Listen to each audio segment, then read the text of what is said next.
Welcome back to the Jankyard. I'm JT. It's time for a deck tech, and it's time for my favorite kind of deck tech. Why? Because I like big butts and I cannot lie. No planeswalker can deny. And something else. Anyways, yes, Sir Mix-a-Lot is my spirit animal. I love playing big butts decks. What is a big butts deck, you might ask? Big butt decks are ones that allow you to do damage with a creature's toughness as opposed to their power. What this allows, it allows you to get like a 4/4 for 1 mana sometimes. Because it's an 0/4, but it's swinging with its butt. Why is it called its butt? This is one I had to ask about a few years ago. But when you look at the numbers, power comes first, then toughness. Toughness is the back number of the two numbers. I just pull up creature here, so you can see the toughness is the second number. It's the back number, the back end, if you will, the butt. So these are all creatures with big butts, big back ends, big toughness, and I'm trying to swing in with that big toughness to do damage, and I'm trying to do it fairly quickly. So butts are my archetype. They're the reason the artwork, the tokens I have are 0/3 walls. The artwork is a wall. I love playing with walls and big butt creatures. Creatures with defender. These do not have defender, but they're all still big butted creatures.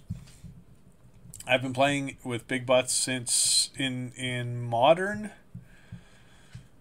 for about 3 years. It started with Tree of Perdition, an 0/13, and then you get Assault Formation to allow it to swing in, and Doran, the Siege Tower, which allows it to do combat damage. Doesn't allow it to attack, but Assault Formation does allow defenders to attack.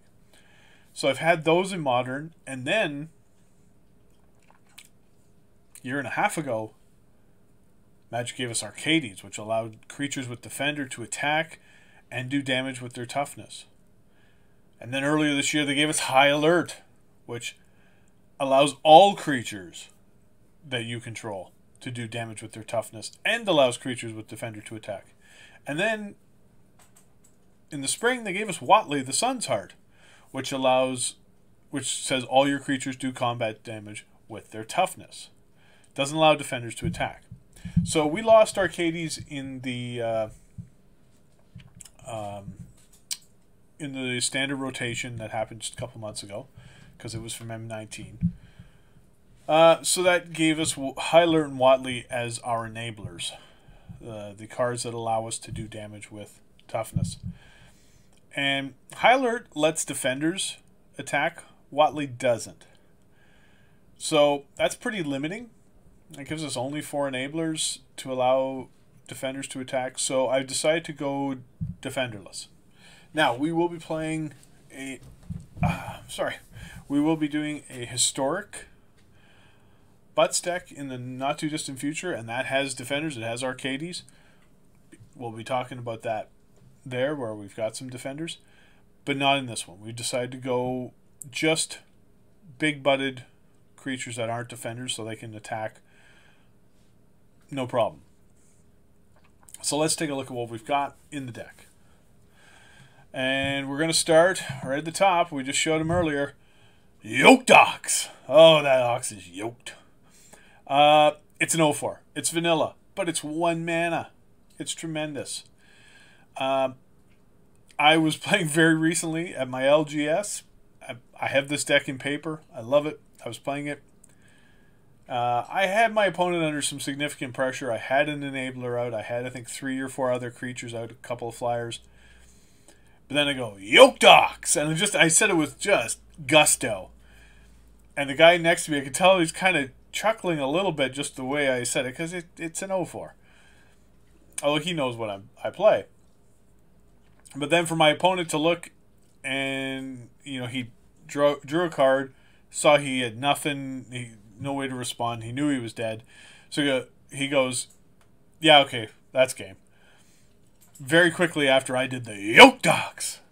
And the guy sitting next to me just starts giggling, and he's just like, that's awesome. Yoked Ox, and he scoops. It's not the reason he scooped, but it was pretty funny. But Yoked Ox is a solid card. You get an enabler out, and it's a 1-mana 4/4. Here's one I've been tinkering with. I kind of like it, but it is one of the ones I will side out when I'm playing best of 3. It's hardcover. 1 mana, enchantment. Put on a creature, that creature gets +0/+2. So, okay, Yoked Ox would become an 0/6. It would be swinging like a 6/6. But it also has tap, draw a card, then discard a card, and that is crucial. We've got to find a way to go through the deck. This is a different version than the deck I was playing just 2-3 weeks ago, or a few weeks ago. Why? Because they banned Once Upon a Time, and there was 4 Once Upon a Time here in this deck, and it was glorious. But I understand, it was a powerful card. So it's gone, so I've put in hardcover as kind of a way to try to draw cards. Merfolk Secret Keeper. It's rare, unless I feel like I have the time and the mana to do it, it's rare I will cast Venture Deeper. But again, I might just want to see what my opponent's playing. And so if I have time, yeah, just, okay, yeah, let's take a look what you've got and then mill you a little bit. Otherwise, it's in here because it's a 1-mana 4/4, just like Yoked Ox. But it does have that little extra mill ability, which doesn't hurt. Sometimes. Sometimes it does. If your opponent's playing graveyard shenaniganery, yeah, okay. You don't want to be doing that, but game 1 and you don't know what your opponent's playing, or if it's best of 1, it can be very helpful to find out what they're up to. Oh, this is my dream turn 1 play. I've had plays where it's like turn 1, play a forest, arboreal grazer, play this, then put out this shockland tapped. Turn 2, another land, another grazer, another land. I have 4 land out after 2 turns. Grazer can be wonderful. Yeah, not a card you want to see late game, but ultimately it's a 3/3 with reach in our deck, so solid. I do like it. Another one to help you ramp up a little bit and get you food for the late game so you can stay alive, and that's the Gilded Goose, and it's a 2/2 flyer for 1. I mean, that's not amazing. It's definitely the lowest toughness of all the creatures we're running. But a 2/2 flyer is still pretty solid. It gets in there. And if I can use that to make an extra mana on turn 2 to play a 3-mana spell or make more food tokens, it's great. So, nope, Gilded Goose, solid card. And a 4 of. Another one that's solid is Fae of Wishes. Now, Fae of Wishes is solid in multiple ways. Let me take a sip of my tasty beverage. For 2 mana, it is a 4/4 flyer. That can be backbreaking. Plus, I can put it back in my hand if I need to by discarding 2 cards. Don't do that very often, but it's an option. But the other big thing with Fae of Wishes is Granted. And so what I've done, instead of having 4 of both my enablers, High Alert and Huatli, I actually have 3 Watleys in the main. And 1 in the sideboard, because if I'm struggling to find it and I've got a Fae Wishes and 4 mana, I'll go pull it out of the sideboard. Really handy to have. Something else, Tower Defense. I used to play 4 of, now I've got 3 in the main. Why? It's a card I often want to finish the game, and Fae of Wishes can go get it for me. Tower Defense is the RKO out of nowhere, for the wrestling fans out there, of this deck. This card can finish games and just blindside opponents. Instant. Creatures you control, like all creatures you control, get +0/+5 and reach until end of turn. The reach is valuable when I'm really in a defensive mode, but I'd rather use this as a finisher. So say I've got a Yoked Ox and a Goose and a Secret Keeper out. And I have an enabler. I swing with all 3 creatures. So Ox, Secret Keeper, Goose. Swing with all of them. Swinging for 10. My opponent blocks the Ox, but lets the Secret Keeper and the Goose go by. They're at, say, 15 life. They're like, okay, I'm taking 6 life.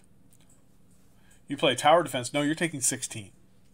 it can be devastating. It can end games and just catch opponents out of nowhere. It is amazing. I love tower defense, and I often need it as just that way to push through and finish off a game, or finish off my opponent's board state so then I can finish next turn. And that's why I have one in the sideboard to get with Fae of Wishes, because it is an invaluable part of this deck. Deputy of Detention. Okay, 3 mana, 3/3. You know, it barely passes the vanilla test. But it is really my only interaction, and it's a great way to slow my opponents down. Trying to get what they need. Recently playing this deck in my LGS, and my opponent had a lifelinker, and they had another decent-sized creature, but they also had 2 Paradise Druids that were just helping them ramp up, and I'm like, nope, I'm taking both of those Druids. Fantastically handy card. So the Deputy is always solid, and it will swing as a 3/3 if you have an enabler out. So that's still solid. So I quite like the Deputy. Now we get to the enablers. They're both 3 mana, which is not bad, especially if you're using a Grazer or Gilded Goose, and you can ramp up to play on turn 2. High Alert, it is the Swiss Army knife of enablers for big butts decks. It slices, it dices, it julienne fries. It allows, it says your creatures assign combat damage equal to their toughness rather than their power. Also, creatures you control can attack as though they didn't have a defender. And the extra bonus thing, although I'm usually using up my mana, but if I've got a lot of untapped mana sitting there, I can spend 4 mana to untap a creature. And that, when we get into a slow game, a bit of a game of attrition, that can become very valuable. So High Alert is definitely the one you want to see. And it's the reason I decided, for a little while I was playing with 3 of it in the main and 4 Watleys and the one in the sideboard, but I would rather see a High Alert than a Watley. There's definitely more hate out there, or more ways to kill planeswalkers than there is enchantments. So I would rather have the High Alert than Watley. But Watley is strong, and here's Watley. Watley, 3 mana, and it can be green or white. It's a hybrid. Each creature you control assigns combat damage equal to its toughness rather than its power. Doesn't say anything about defenders, which is why we don't have defenders in this deck. We don't have like the 0/4 Wall of Ruins that scries 1 for 1 mana, or the 0/5 Wall of Mist for 2. Those were key players in previous versions of my deck when I had Arcades. But then the -3, I don't always use it because it's more important to keep Watley alive, and sometimes if you feel like you're going all out trying to swing in, you maybe don't have much left to protect her. You may not want to take her down, but if you need to get your life total up, if you've got a Yoked Ox or a Fae of Wishes or a Secret Keeper out, you can gain 4 life. I mean, if you just played a tower defense, but you didn't win the game, but you played a tower defense, okay, you may now have a Secret Keeper that's an 0/9 until end of turn. Okay, -3, gain 9 life. So that definitely plays its role. The rest is our lands. We've got 4 plains. Yes, I like to play different lands, different basics. 3 islands, 2 forests, and then. So this is the thing. The mana base is a little wonky, and you've got to be careful. It's fairly evenly split between the 3, which I know is not ideal. So you got to be careful when you're drawing your hands, and you might need to mulligan a little aggressively if you only got 2 colors. But then it's got all 3 shocks, the 4 Hallowed Fountains, the 4 Temple Gardens, and the 4 Breeding Pools. And then we also have 3 of the Temple of Mystery, because we do like to have the blue and the green. And there is no there's no temple currently in Standard. In the Bant colors, it has white. The blue white and the green white are the so-called ally colors. They haven't been put out. It's only the enemy colors have been put out currently in Standard. Hopefully in Theros we'll get the ally colors. So that is Bant Butts main deck. Let's take a look at the sideboard, because the sideboard is valuable for Fae of Wishes. So what do we got? Well, we start with Aether Gust. There's still green decks out there, so yeah, you know what? Sometimes you need to deal with a red or a green spell or permanent. Bond of Flourishing is kind of my one attempt to kind of replace Once Upon a Time. Yeah, it's not great, but it's okay. If I need to go looking for more stuff, it doesn't hurt. If I need to deal with flyers, now I have some flyers, so this isn't super necessary, but sometimes I just need to, if I got a big Spawn of Mayhem or some big creature that's going to be difficult to deal with, go grab this, zap it. Return to Nature, great for dealing with artifacts, enchantments, or stuff in the graveyard. There's my extra tower defense. Dovin's Veto, wonderful if I need to, maybe become a little more tempo and think about countering my opponent's stuff if they're going a little fast, or if they're attacking me. Also, if they're zapping me directly, Tail the Shield Mage, give myself hexproof, and it makes defenders. 0-3 white wall creatures with defender, which can still attack with Watley.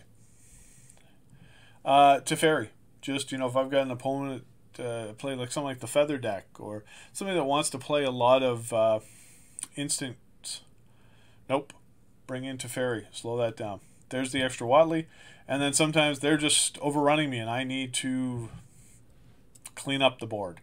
Time Wipe's great because it allows me to grab my best creature, bring it back, and then wipe out the board. So yeah, there we go. So that is the sideboard. And I mean, the sideboard is there definitely. I don't change out a lot between games. You don't want to go down a lot of creatures. But it's especially there for Fae of Wishes, for playing Granted. So that is what I consider my signature deck. Big Butts. Bant Butts, in this case. Wheel in the future, we'll have Butts in Pioneer, we'll have Butts in Historic, and we'll have Butts in Modern. But for now, we got Butts in Standard. And it's a lot of fun. Great deck. I've been playing it for a long time, and I just really like trying to win with it. I know it's janky. That's in my brand name. We are the Jankyard. But I have a lot of fun with the Butts. So, yeah, I hope somebody can give this a try. Maybe tweak it a little, see what you find. But it's a lot of fun, and I've played against one person on Arena. They were playing just a blue-white build. But turn one, they played Elite Arrestor, which I used to play in the Butts deck. Turn two was Merfolk Secret Keeper, and that was like, oh my god, I think we're playing against the Butts deck. And turn three was High Alert. I couldn't have been more delighted when they crushed me. So, hope to see more Butts decks out there as we move forward. And I hope you come join us for more videos. Make sure to subscribe and click the bell and like this video. And also come to our website, jankyardmtg.com, to find out more about future events. Check out our social media. We're at jankyardmtg on Instagram, Facebook, and at Twitter. Also, we're streaming at least twice a week.